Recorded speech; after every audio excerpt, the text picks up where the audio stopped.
Olá pessoal, hoje eu quero conversar com vocês sobre um tema, entre tantos que vocês têm me pedido, que é aquela sensação de inadequação entre quem eu sou e quem eu gostaria de ser.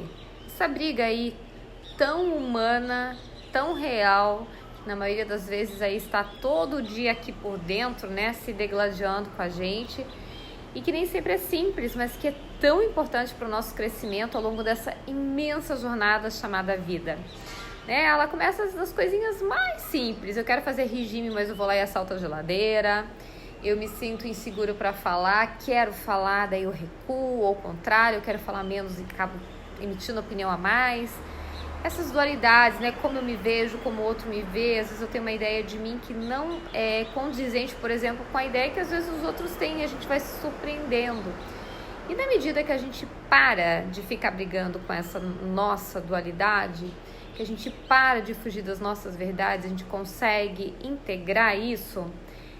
Por exemplo, a gente para de perder a oportunidade, né? Um exemplo disso é um sentimento, por exemplo, de inveja, que parece que o sentimento de inveja sempre pertence aos outros. O outro é invejoso, o outro quer o que eu tenho.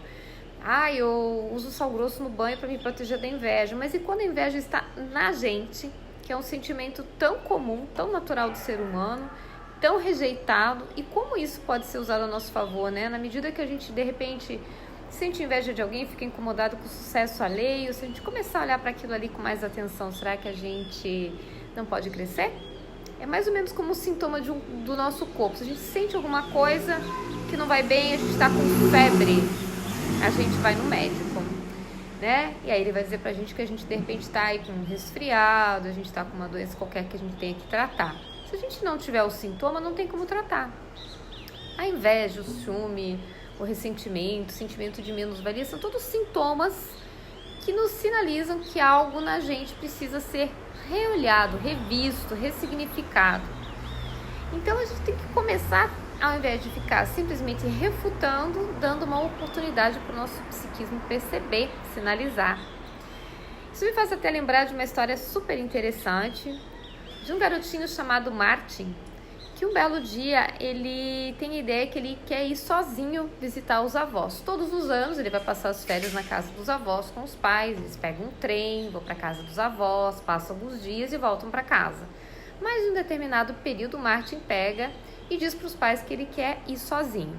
Os pais acham cedo, mas ele bate pé, os pais explicam os motivos que gostariam que ele esperasse um pouco mais, mas ele insiste e os pais acabam cedendo então, né, concedendo a oportunidade de ele ir sozinho, então, para a casa dos avós. Vão até a estação, dão várias recomendações e como normalmente acontece, o filho fala aquelas frases: você já me falou isso milhares de vezes, eu já sei.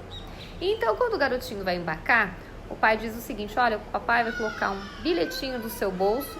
Se você se sentir mal, sentir com medo, qualquer coisa que você sinta que possa não dar certo na viagem, você pega o papelzinho que está no seu bolso, que ali tem uma coordenada para você. O Martin, né, pega, ergue o peito, dá tchau pros pais, entra no trem e vai. Lá pelas tantas, todo mundo começa a olhar para ele no trem, começa a comentar: nossa, menino tão novinho, sozinho no trem e tal. E o Martin começa a achar estranho, todo mundo começa a olhar para ele, daí as pessoas em volta: nossa, ele tá sozinho, todo mundo tá com a família. E ele começa a ter um ataque cardíaco, começa a ficar nervoso, começa a se entristecer e repara que realmente todos os meninos da idade dele estão com os pais e ele começa a se sentir desprotegido, com medo, desamparado. Enfim, ele lembra do bilhete que o pai havia comentado, que havia colocado no bolso dele. Então ele pega o bilhete, olha pro bilhete, né, abre, lê e lá tá escrito: filho, papai está no último vagão caso você precise de algo. E é mais ou menos assim, né, gente?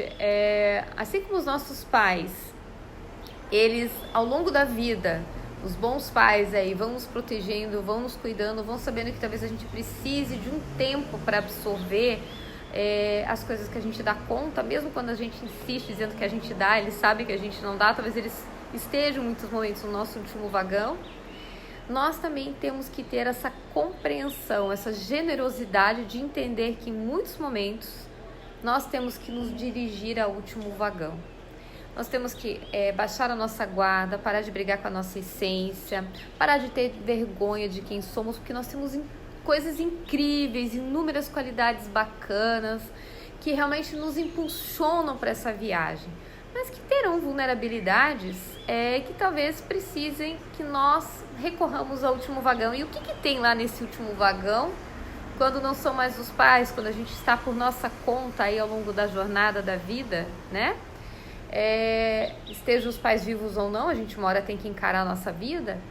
Lá tem que estar a nossa essência mais verdadeira, a nossa autoestima, que não é medida pelos olhos alheios, mas é aquela nossa essência, aquele nosso ser maior, aquilo que nos faz muitas vezes voltar lá para o último vagão e recorrer a ele, que é o sentimento que a gente tem aí de humanidade, que a gente finge muitas vezes que ele não existe, quando a gente quer ser perfeito demais, ajustado demais, bonzinho demais, santo demais. Ninguém é santo, ninguém é perfeito, ninguém é ruim, ninguém é só imperfeito. Somos aí uma composição de milhares de coisas.